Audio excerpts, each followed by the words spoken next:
Yeah. So excited. So.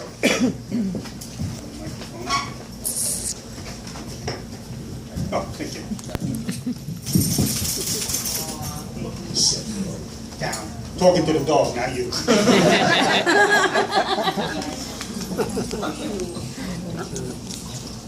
Hello, Long Island. Good to see you all. Hey, can someone turn those lights down? I'm going to go blind. This is my guide dog. His name is Visa. He's not related to MasterCard.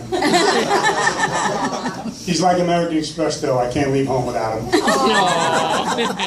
He's my second guide dog. First one had a career change.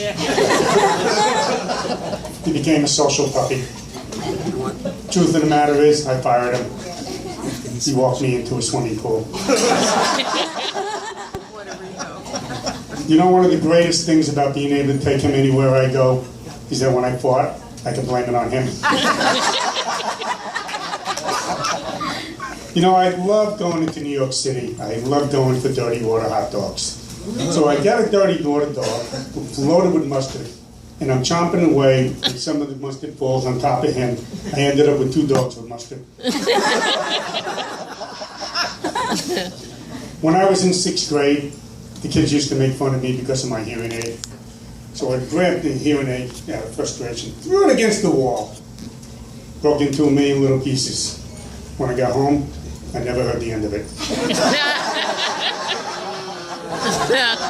It wasn't until I was 24 years old, I was living in Atlanta, Georgia, I was working at the Playboy Club. Now you know why I'm going blind. Hey, listen, I may be blind, but I can hear if you're leaving. So, you know, we all have stories about our kids. There's always great stories. My favorite one is about my son. I used to take him to the fishing charters and with my friend Kenny. And Kenny was a great fisherman. He knew everything about fishing. And he was teaching my son how to put a hook on the line, bait his own hook, and then my son became the masturbator. He was proud of it until he knew what it meant.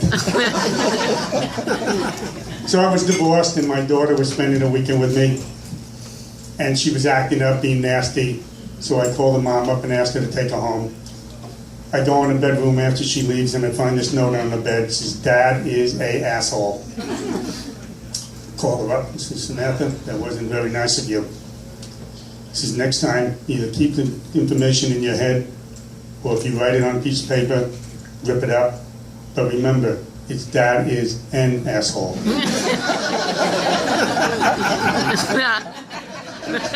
I try to get into sports. Sports was never really my big thing.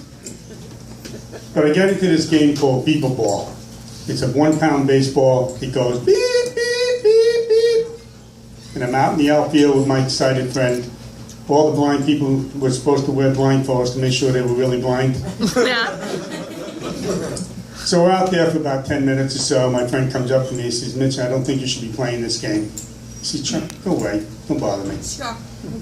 Comes back 10 minutes later again. He says, "Mitch, I really don't think you should be playing this game. You're going to get hurt." I said, "Well, why do you keep saying that?" He says, "The ball rolled between your legs twice." So I was divorced for over 20 years, and I dated over 200 women. My friend said I got more ass than a bar stool. When I went out with my friends, I was the best wingman. I got all the ugly ones. My sex life was like the stock market. I rise with anticipation and fall with realization.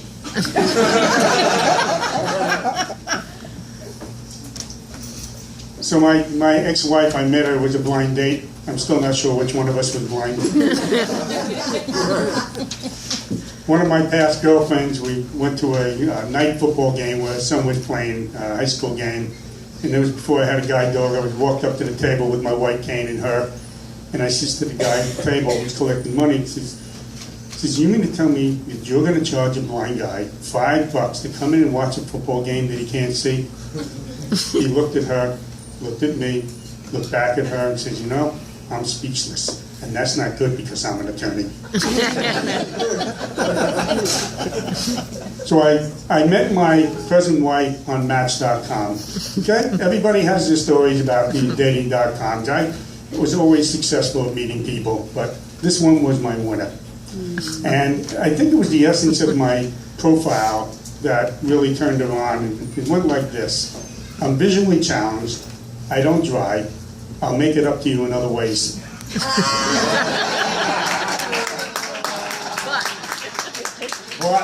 But I promise you that if you go out with me, you'll never have to worry about me looking at another woman. It is. So we go on a honeymoon cruise. What do you think the name of the ship was? Vision of the Seas. Yeah, I asked them to rename it. No Vision of the Seas. And I came back and I'm still married. Aw, very good. So my wife books a 5-hour whale watching excursion. They guarantee you're going to see whales, or they'll give you $100 back. You know where I'm going with that, right?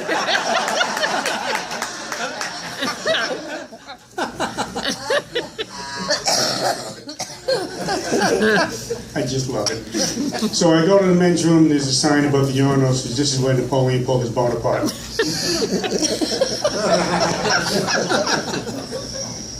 I wonder why the floor was so wet.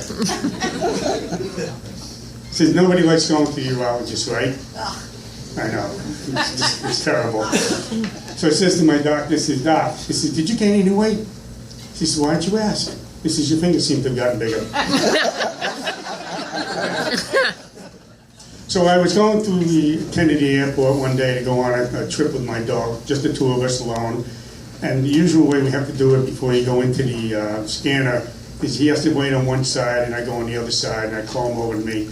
TSA officer calls me over, says, come over here for a second. So I got to check the dog out. So he puts his hands all around the dog and he says to me, is it male or female? He says, you have a chance to look. So when I was a little boy, my father, he caught me rubbing myself, and he says, Mitch, you keep doing that, you're going to go blind. Can I ask everybody to stand up for a minute? And as you stand up, please clap your hands really hard. Come on, stand up. Clap your hands hard. Thank you so much for the standing ovation. Thank you.